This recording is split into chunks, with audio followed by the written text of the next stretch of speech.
Thank you so much for being here. Thank you for supporting the Brooklyn Book Festival, our main festival day, beautiful day outside. It's been a while, so we appreciate you coming out and supporting us. If you'd like to continue to support us and how we're able to maintain all these programs for free to the public, you can go to brooklynbookfestival.org and support us there. We're very excited this afternoon for our event, our featured event, Can the Future Be Saved? It's a conversation with Anand Giridharadas and Chris Hayes. So as people are sitting up, everyone else seated, let's give them a round of applause because we're going to get started in just a minute. Thank you.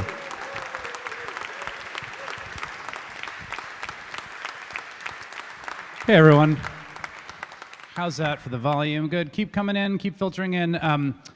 My name is Chris Hayes. Before we begin, I would like to let you know that the books by authors in this program or author in this program can be purchased from the Center for Fiction at the back of the church, where the author will be signing his book immediately following the program. So you'll go to the signing table right after we're done. And at the conclusion of this, as you can tell, it's a packed schedule, so if you can file out so that the next crew could come in, that would be great. I think that's all the business I have to do. My name's Chris. And I'm excited to be here today.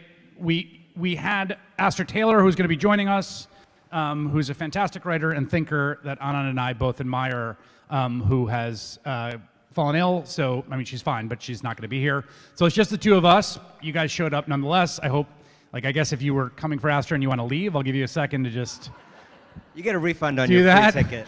Yeah. And I'm just going to give you Anand's bio quickly. And then I'll do like an opening riff, and then we'll talk. Does that work? Fantastic. So Anand is the author of New York Times bestsellers, The Persuaders, which is his most recent book, which is excellent and which I recommend, and which he will be signing after this. And the international bestseller Winners Take All, The True American, which is a phenomenal piece of work, and India Calling. He's a former foreign correspondent and columnist for the New York Times for more than a decade. He's also written for the New Yorker, the Atlantic Time, publisher of the newsletter The Ink, the.ink, if you're looking to Google it and subscribe to that. He's an on-air political analyst for MSNBC, received the Radcliffe Fellowship, the Porchlight Business Book of the Year Award, Harvard University's Outstanding Lifetime Achievement Award for Humanism and Culture. Wow. That's impressive. Yeah. He's only 42, so that's like... When I won that award, my mom said, "For what?" Yeah. It does seem a little early, I'm just saying. And the New York Public Library's Helen Bernstein Book Award for Excellence in Journalism, and he lives here in Brooklyn, New York. Give it up for Anand Giridharadas. This is fun. We're like Brooklyn crowd, Brooklyn Book Festival. It's fantastic. Brooklyn guys. It's so nice for you all to be here. It's so nice to have a little sunshine. It's so nice that there's not 6 inches of water in this chapel. There's an old joke in magazine journalism that whenever a headline is a question, the actual answer is no. Because you turn it into a question when like you can't say the thing. I don't think that's the case with the title of today's talk, Can the Future Be Saved? Although it would be funny if we were just like no, and then that was our bit for an hour. Something I've been thinking about on this theme for a while is visions of the future, and how, as a sort of historiographical matter, different periods in time have different conceptions of the future, and particularly conceptions of the future that are, you might call utopian, right, or bountiful, right? Like some golden vision. I mean, obviously, we're in a Christian church where the eschatological theology of the early Christians was a specific vision of the future, which was that the end of days was going to happen in their lifetime. That's why they shunned possessions and shunned worldly hierarchies, and God would return, and their vision of the future was everlasting life of redeemed souls in heaven. But short of those theological visions, we have other concrete visions of the future, and there's a lot from like the sort of 1890s, that sort of high peak industrialism of a vision where like everything works like clockwork, and all problems have been dealt with. John Maynard Keynes has a famous essay called The Economic Prospects of Our Grandchildren, where he adduces that, look, we're sort of figuring out the fundamental problem of scarcity, which is the problem humans have encountered from the time that they sort of set foot on Earth. And once we finish out that problem, like, what are we going to do with ourselves? I guess, like, this is a great essay. It's like 15 pages. If you've never read it, I recommend it. What are we going to do with all this time? We'll just be chilling, right? Marx had a vision of the future post the coming of socialism. He's got this famous line about how you could be, a critic in the morning and a painter in the afternoon and a sower in the evening. That you would be liberated from the toil and drudgery of the factory worker who spends 10 hours doing one thing on the line, and instead be left to sort of fully flourish as a human being and pursue your different pursuits. And then there's technological visions of the future, the Jetsons cartoon. Even Star Wars itself is sort of a vision of the future. Star Trek is a vision of the future, where we intergalactically travel and we have this governing body for the whole galaxy. And one thing that really strikes me in this moment is how absent positive visions of the future are from pop culture. Like, it's all Blade Runner, no Jetsons. No one is conjuring some jetpack future with some, intergalactic global governing body. Like, all of our visions of the future are The Last of Us, World War Z, The Road, Mad Max, right? Sort of like post-apocalyptic, things have broken down, human beings toil and struggle regardless of it breaking it down, and maybe that's a sort of beautiful tribute to the human will and the human spirit, but it's bleak. And I think it's an enormous lacuna in pop culture that has cultural problems but huge political problems, because there is a real mood of doom, I would say, in the zeitgeist. I think that's fair to say. Maybe Very I'm just fair. like expressing my own neuroses. I don't know. Maybe you guys are all like, no, everything's fine. But there's a real mood of doom in the zeitgeist. And what I would like to start off the conversation today about the future can be saved isn't even the question of what would the future being saved look like? Like, what is the word that is the opposite of doom? Like, everyone just take a second right now. You can picture doom. Like, what does it look like if doom comes, right? Like, climactic events like the flood that we had, right? Like, the infrastructure being overwhelmed, maybe breakdown of society or politics, your money doesn't work anymore, right? Everyone's sort of left to fend for themselves. Like, we all have visions of that, but like, what is the opposite of doom? What would a future, the opposite of doom, look like? And I'll start that question for you about how you think about that and where you think thinking about the future in that way fits into the political project you're describing in your latest book. I love that thought. And again, thank you all for being here on such a beautiful day.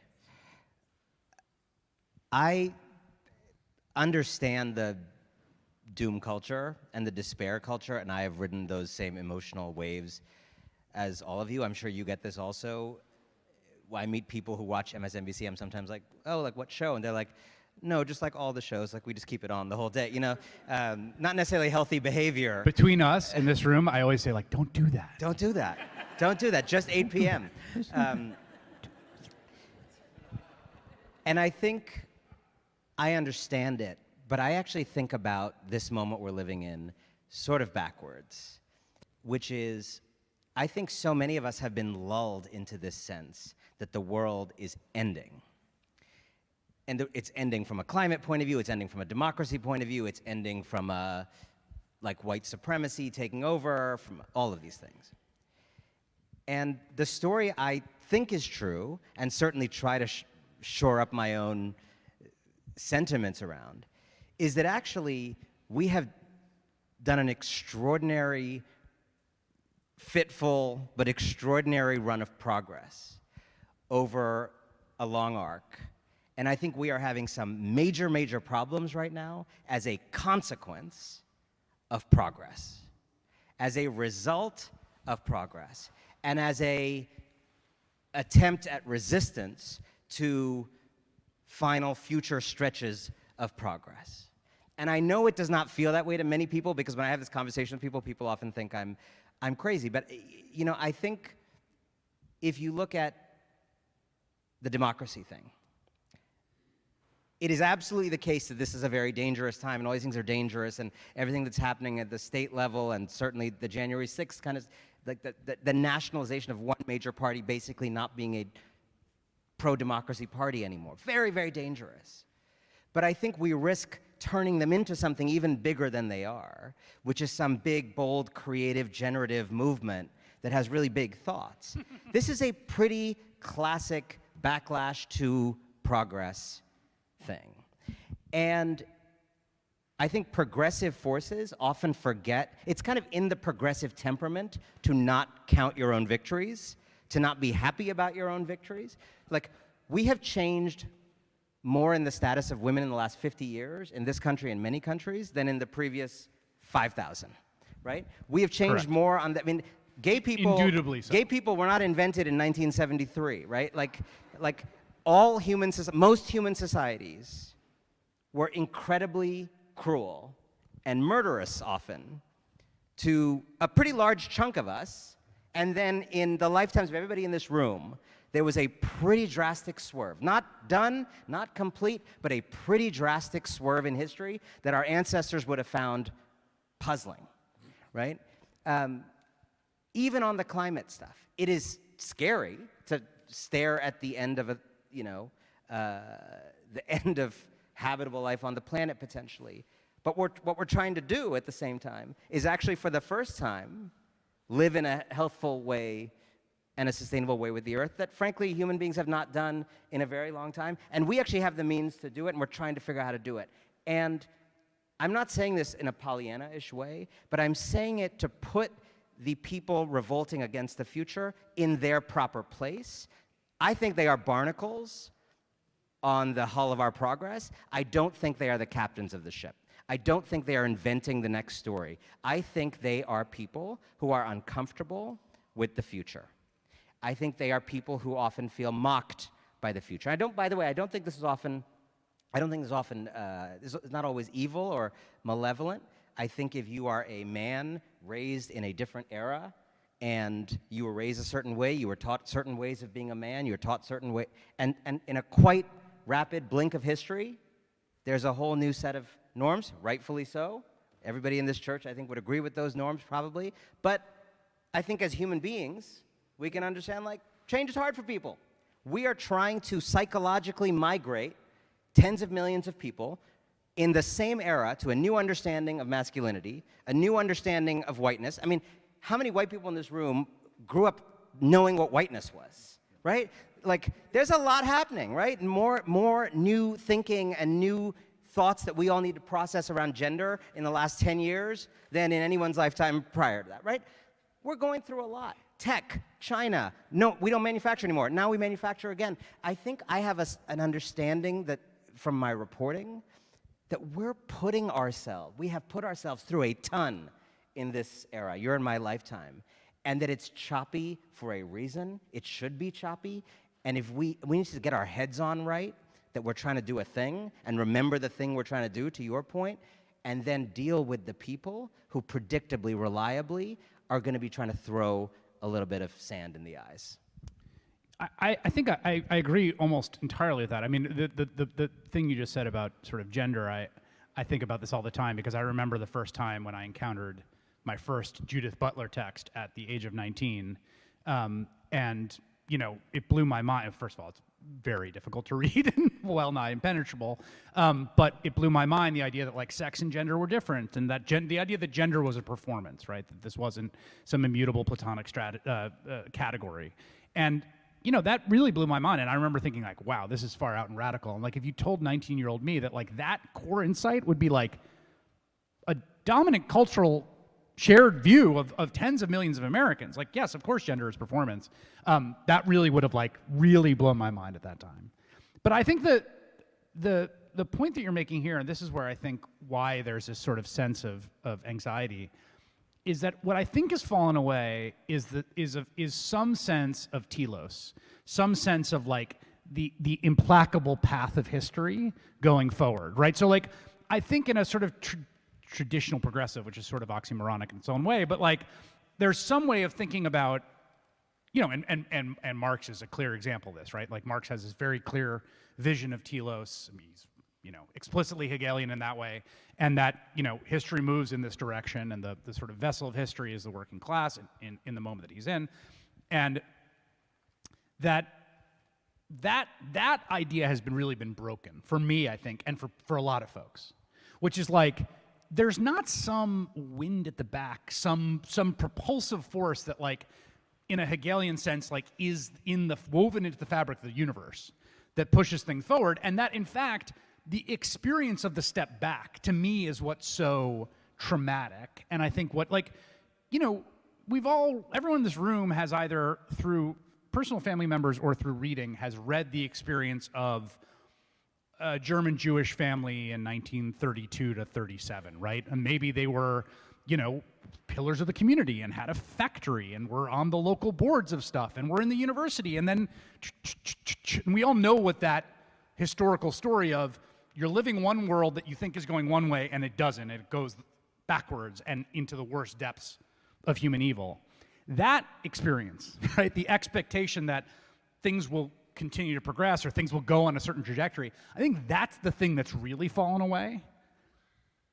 I don't know why, and all that, partly I think it's a weird product of, like, the late 90s and the end of history stuff and the end of the Cold War in some sense of, like, the march of history, but that to me is the thing that's fallen away.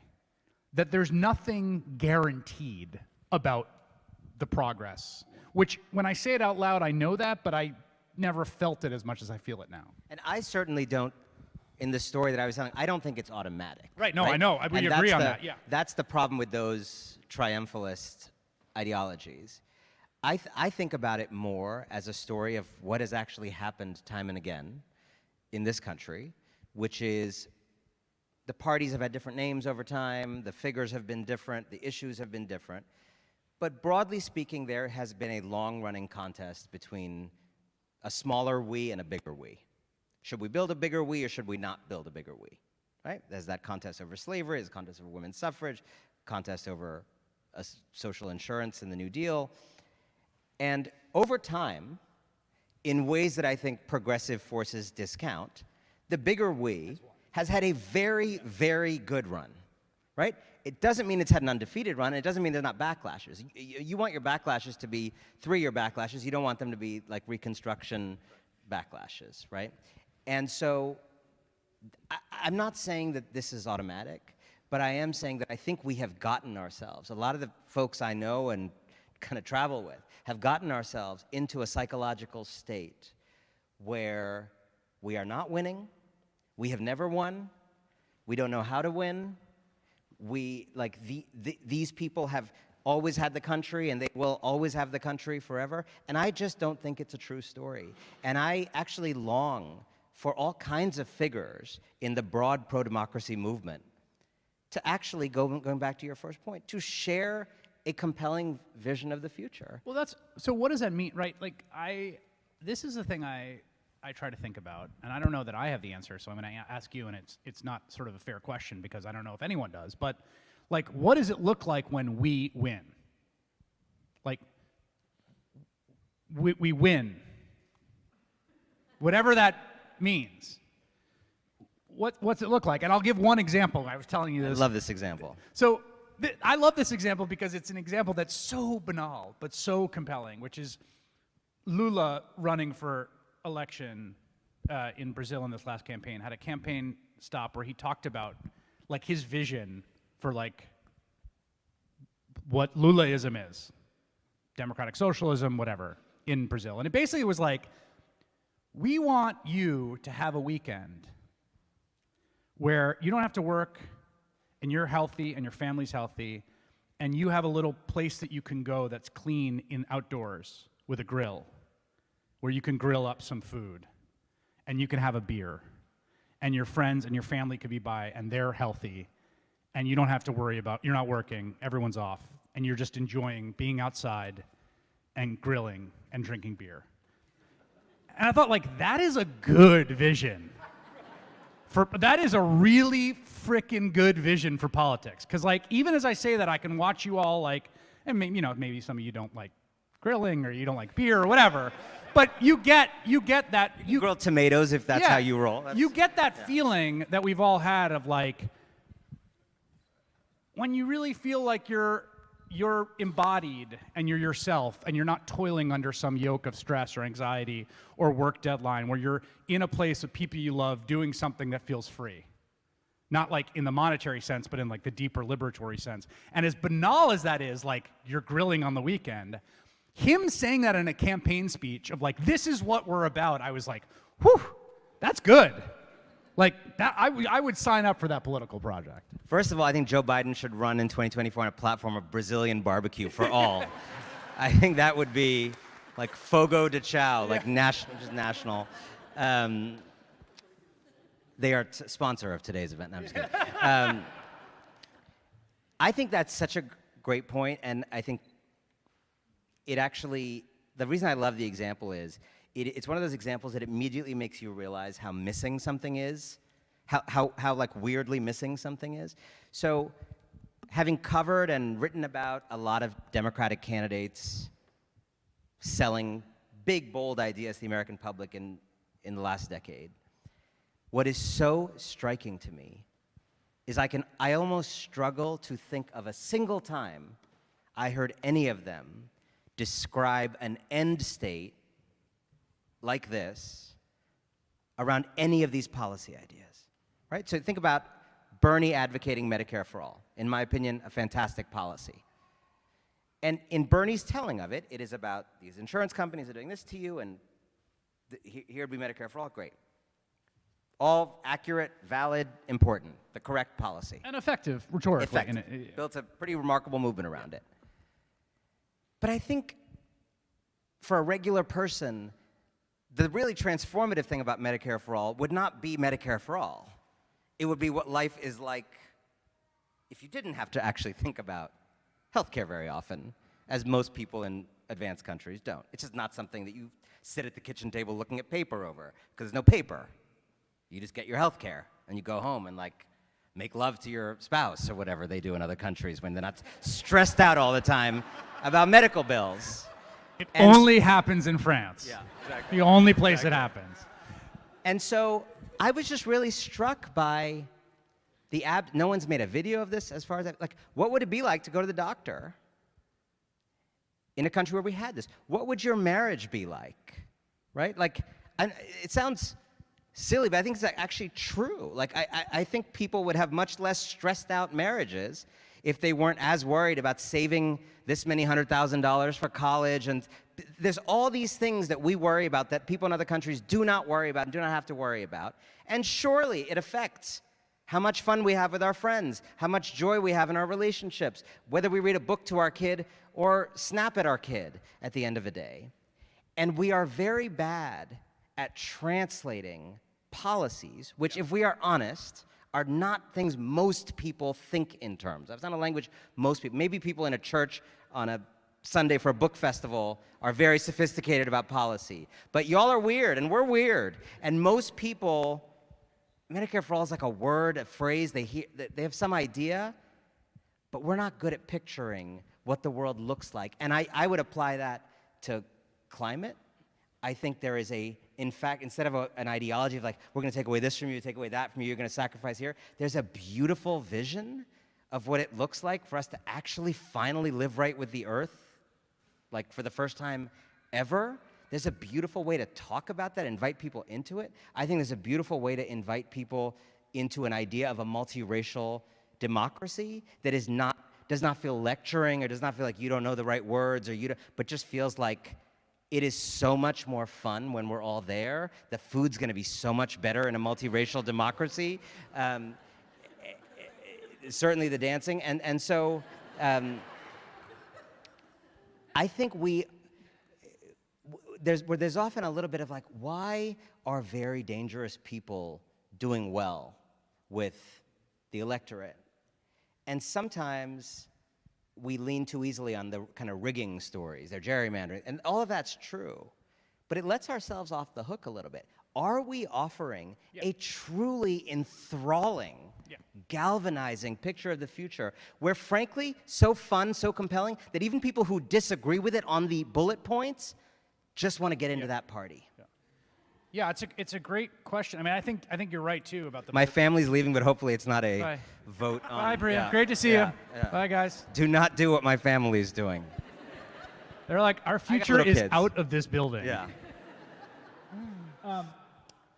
Yeah, I mean, I think on the politics, it's an important point, right? So there are structural reasons that you have these sort of minoritarian institutions, from the Electoral College, the U.S. Senate, to the gerrymandered maps of the states of North Carolina, Ohio, Wisconsin. But there's also, I mean, you're right about that. You can rest too easy on the rig story, because like they're persuading people. They're people have a vision that some people like, and they listen to that, and it wins people over. Part of me also thinks that like it'll always be that way. I mean, there's a little bit when we talk about these sort of final end states, right? I mean, one of the things about liberalism in the small L sense is that it takes as a sort of baseline stipulation that these conflicts are just enduring. They're going to swirl around different axes, different conceptions of the good. And those might be different things, like at different times, like should we or should we not have a national bank? Should we have a gold-backed dollar or a silver-backed dollar? Should we prohibit alcohol or not? Like, all of these seem like ludicrous debates to us now, but they were really toothsome at different times in American history.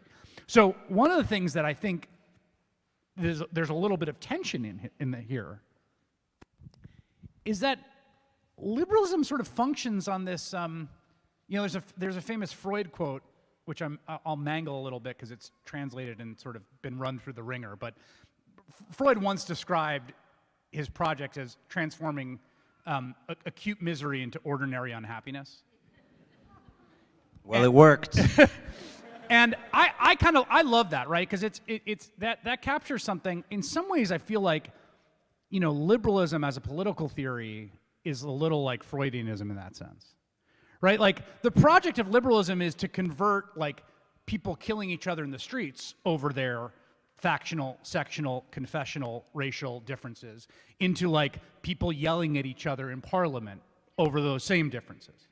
Like, and so part of what I think is there's a little tension of, when we talk about this sort of vision for the future, is that like part of the project is just like we kind of live with each other, even if like at lots of points we don't love each other or like we annoy each other or we disagree with each other, that getting everyone into one polity across lines of difference, where you don't have routine political violence, where you don't have systems of oppression and exclusion, that in of itself is kind of a world historical achievement. In fact, there's never ever been an enduring multiracial democracy of our size any more than it's us, India, and Brazil, basically, and everyone's got their own problems. That's sort of what you have. And so part of the issue too is that like what the goal is and what success looks like might look like normal politics. Like people arguing all the time. People having different conceptions of the good. That's never going to go away. I so agree with that. And that's part of that sense of hope I was talking about at the beginning, that I think we sometimes fail to tell the most important part of the story, which is the kind of America we're trying to build right now, which is the cause of all of this mayhem and the kind of reaction to it. We just skip that part of the story. And a lot of progressives are kind of embarrassed about talking about America as America, or embarrassed about like over-complimenting their own country. And I am not one of those progressives. I think America is an extraordinary country. I think we need to say that more. It is a flawed country. It's a country that's done bad things, the way most countries I know have done bad things. I think sometimes... Again, France, perfect. Exactly. That's a except joke. The hygiene. And it's interesting. In this era, I think often the progressive view of America feels to me like actually a very national view. It actually doesn't feel internationalist in its understanding of what human conditions are elsewhere. And we often confuse, I think, a certain bad essence of America with actually just like a kind of bad essence of human beings. I feel so strongly about this, particularly on the question of like, particularly on race and racism and bigotry generally. There can be a very cramped American view of all this stuff, that like Americans invented bigotry, and it's like, nah, dude. Like it's like, this is an enduring problem across every human society. I mean, when you look at immigrant politics in some places, you know, this is a well-nigh universal, and I mean across all kinds of different lines, right?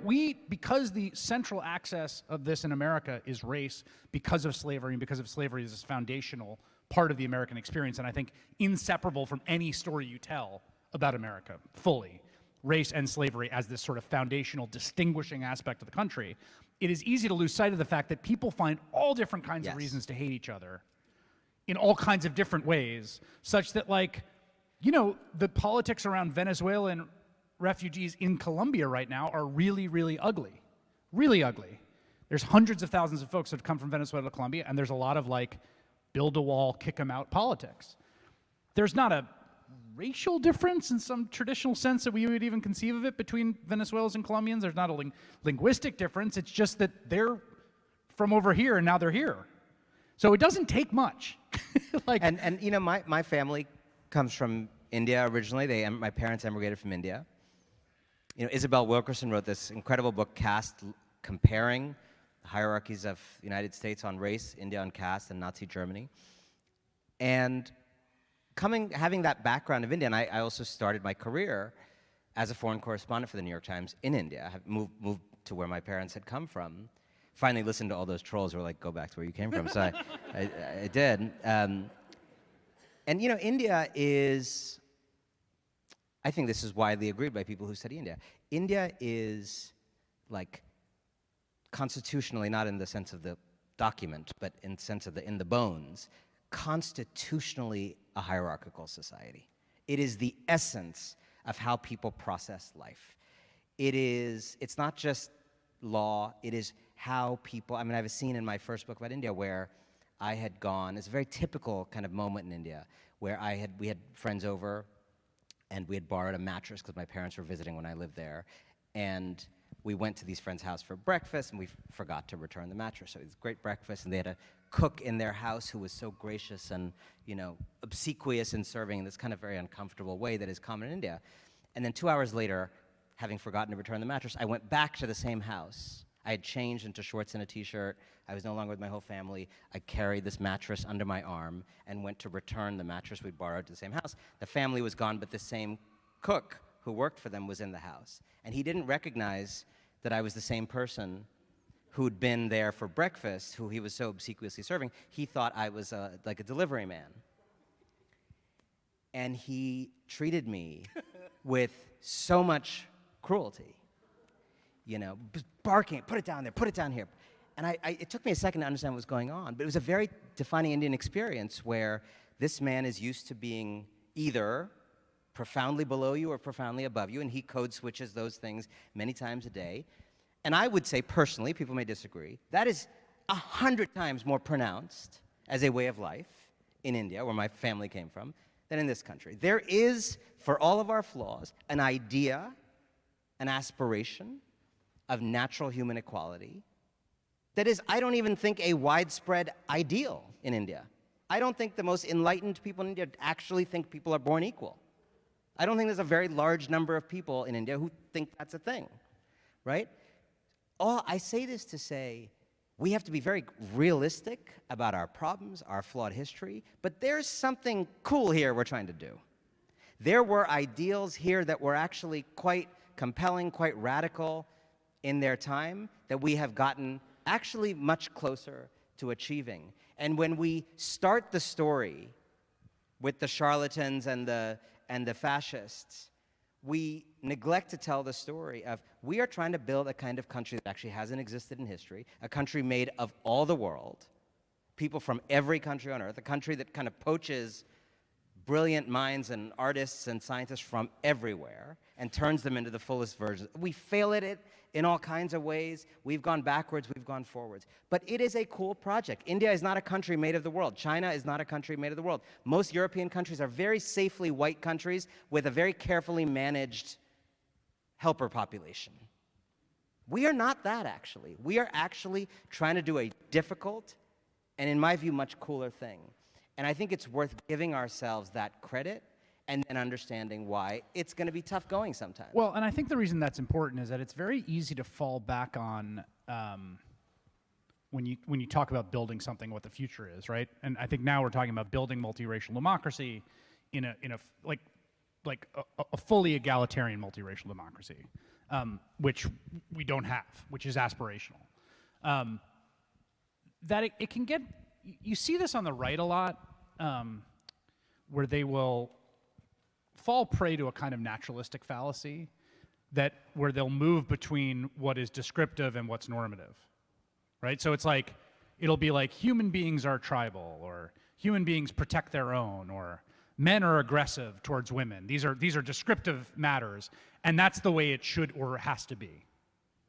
And I think one of the things that you can fall into in the face of, say, like demagoguery on immigration, which is very powerful right now.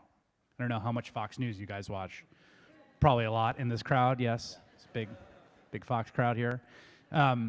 It's truly, however much you think they cover the border, it's more. I mean, it's really, I have it on all the time for professional reasons.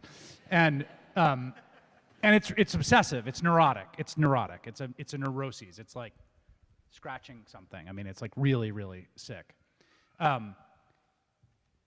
You can start to cede too much to the allure of demagoguery if you concede that, like, that's what really grabs people, are these base things. And when you see it be effective, like we have seen it be effective, I think it's easy to lose sight that, like, you know, actually that vision has some appeal. But one of the things that I found really heartening, and this is really true in 2022, and I think is actually is that this, to my mind, truly vile and despicable obsession with the gender formation of folks, with particularly trans kids, has completely fallen flat as a broad political message.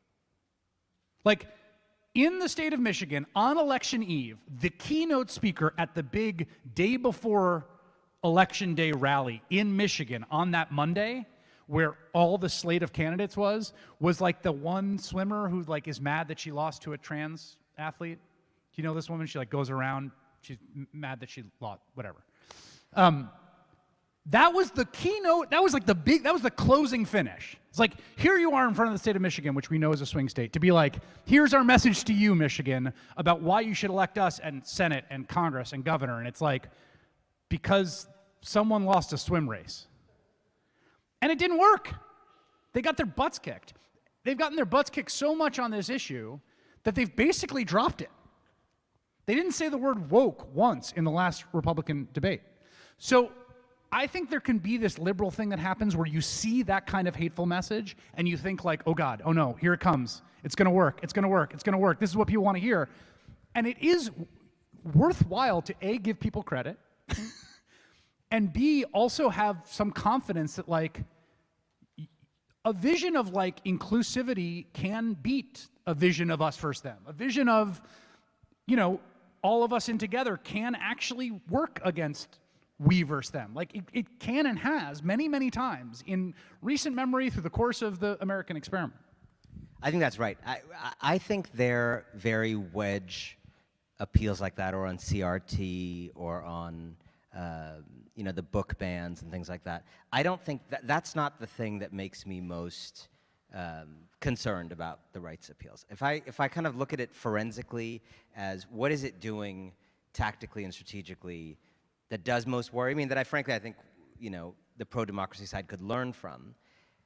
I think in spite of the stupidity of those appeals, the right is very good, and I talk about this in the Persuaders quoting Alicia Garza, the right is very good at giving people a sense of home.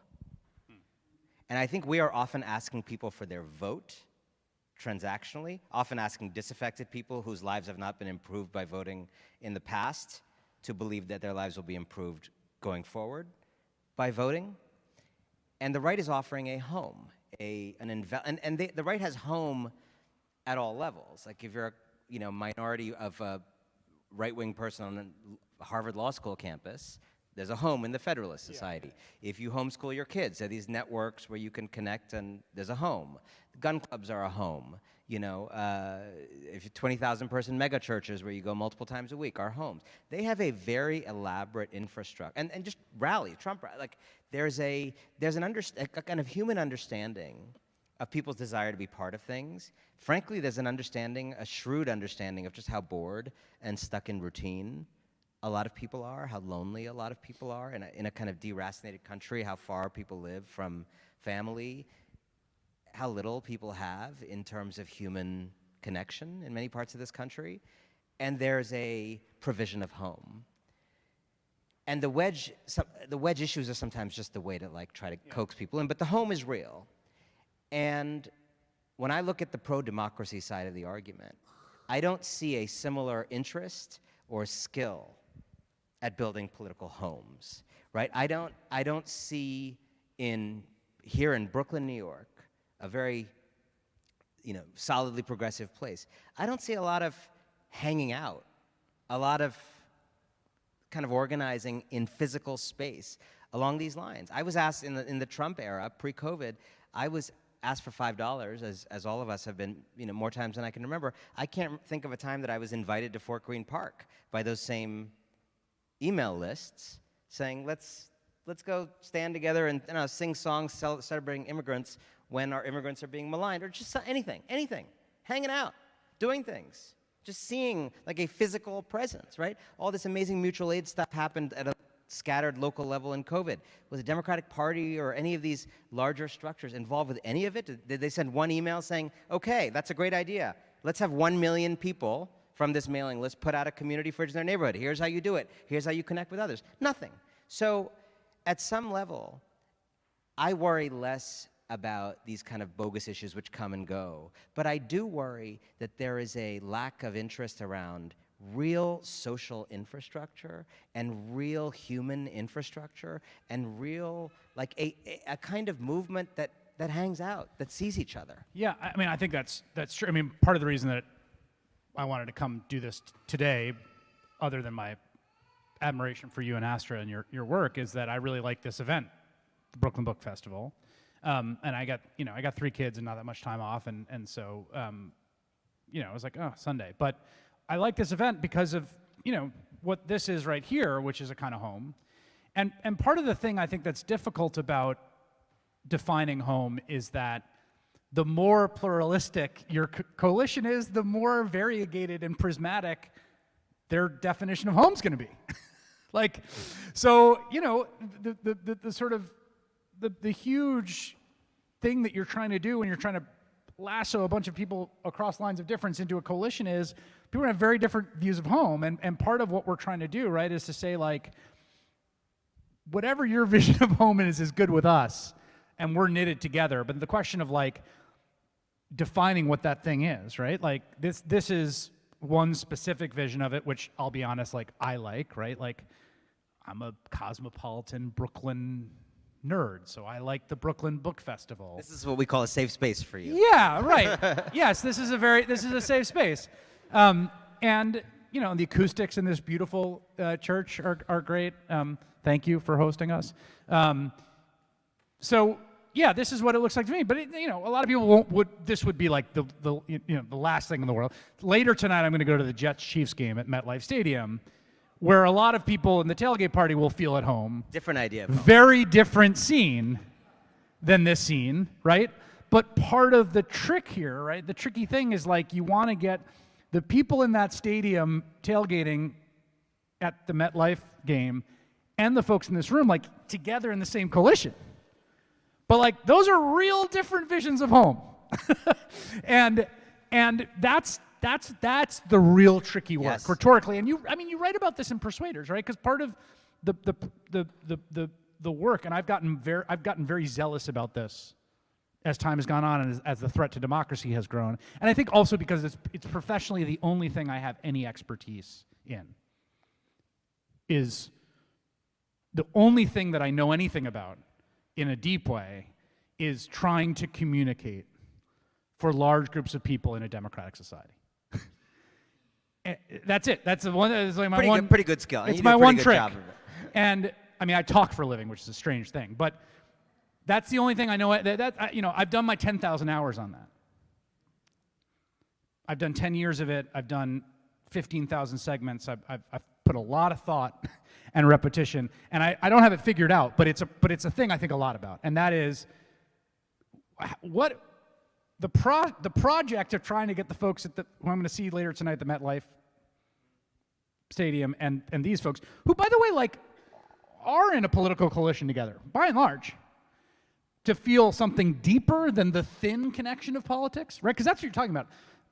You know, your political part of your stuff, that's thin stuff. That's the home is deeper, but the deep stuff across lines of difference is tricky. And rhetoric and persuasion and talking and how you communicate ends up being a huge part of the project of bridging those.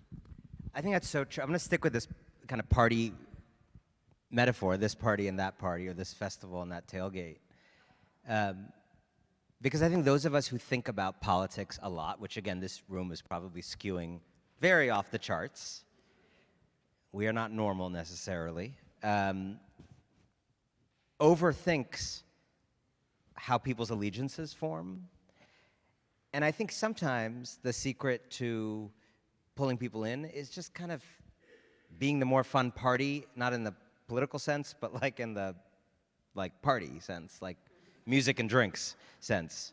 And when you look at it that way, the right is, again, it's offering this insanely dystopian vision, but in certain ways it is able to cast itself as the more fun party. Trump rallies are parties. And we they really are.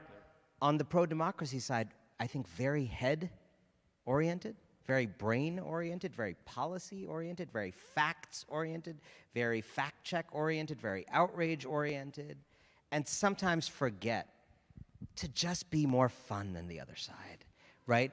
Just be enticing so that if someone is walking by, the kind of proverbial undecided person is walking by, they're like, what's going on in there? Yeah. I was quoting to you as we walked over here. I saw a great tweet once. I can't remember the person's name, sadly, but the tweet was, the secret to winning in politics is to have your side not be totally fucking exhausting. And sometimes in the righteousness, in the beautiful pluralist visions we have, in all of that, in all the righteous fights, sometimes overall, our cause can read as tedious, as hair-splitting, as kind of judgy, as like you got to have it all figured out to get in, instead of we're self-confident enough that if you don't get it all, you can still come in and we'll help you get it. And not really expansionary, not actually interested in converts, thinking of a church.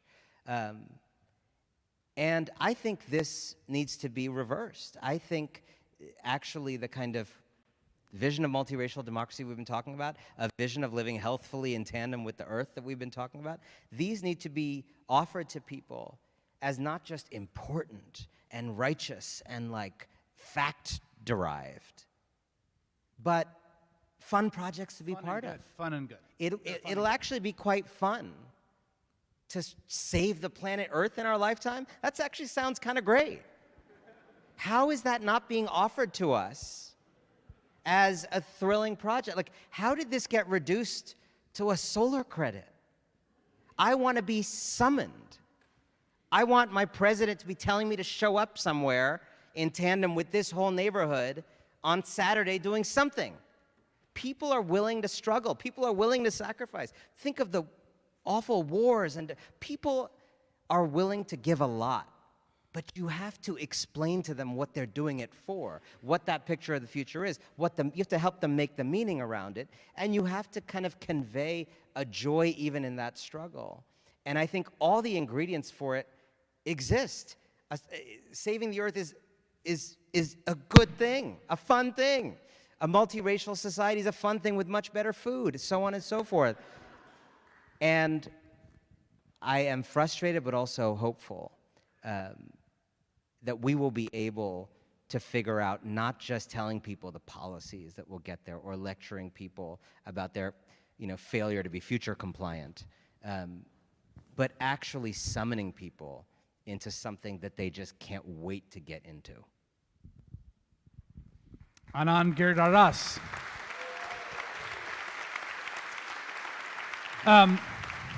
Wait. I have some business to attend to. Hold on a second. Give me 1 second. It's not here.